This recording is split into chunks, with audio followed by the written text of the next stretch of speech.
নমস্কার বন্ধুরা, রজতকে মিনি ব্লগে আপনাদের সবাইকে স্বাগত জানাই। আজকে একটা নতুন ব্লগ নিয়ে আসলাম।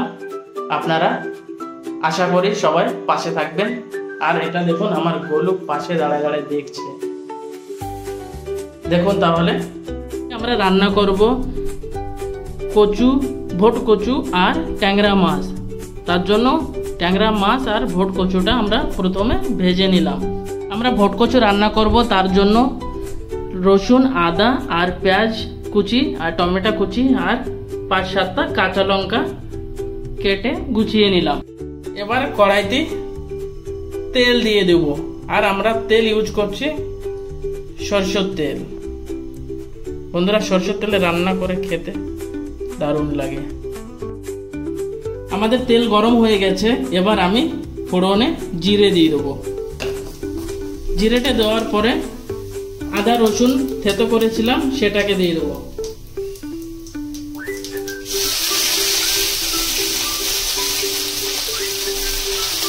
এবার আমি পেঁয়াজ কুচিটাও দিয়ে দেবো।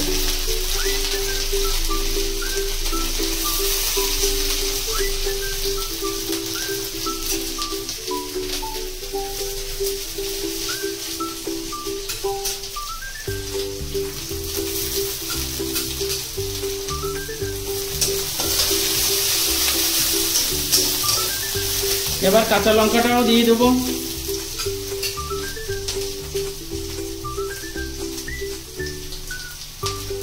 আর টমেটোও দিয়ে দেবো।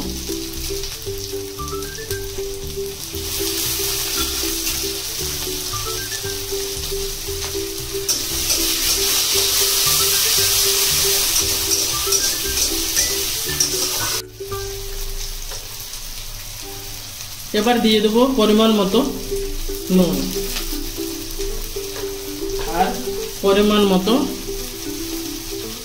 হলুদ গুঁড়ো। বন্ধুরা, আজকে আমরা কাঁচা লঙ্কা দিয়ে ভোট কচু রান্না করছি। কাঁচা লঙ্কা আর ট্যাংরা মাছ আর ভোট কচু, দেখি কিরকম টেস্ট রান্না হয়।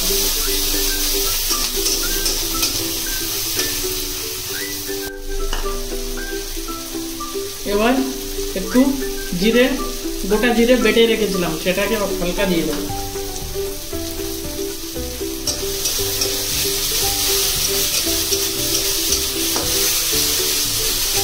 এবার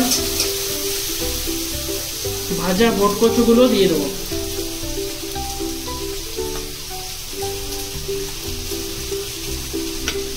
বন্ধুরা, ভোট কচু আর মশলাটা ভালো করে ফ্রাই করে নেবেন।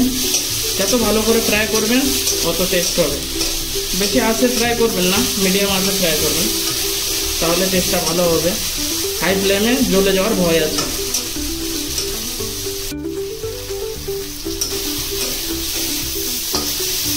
দেখুন বন্ধুরা, আমাদের কচুটা, ভোট কচুটা ভাজা হয়ে গেছে। এবার আমরা পরিমাণ মতো জলটা দিয়ে দেবো।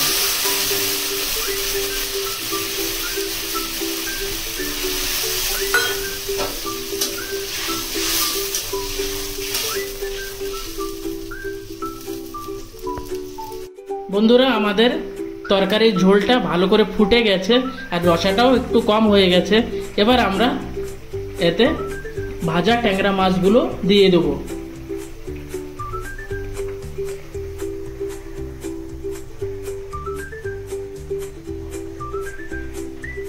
মাছগুলো সব দেওয়ার সময় আরামসে দিয়ে দেবো, আর নয়তো ভেঙে যাবে। দেখুন কত সুন্দর ট্যাংরা মাছগুলো, মাছে দেখুন ডিম ভরা। কেমন ভালো দেখুন।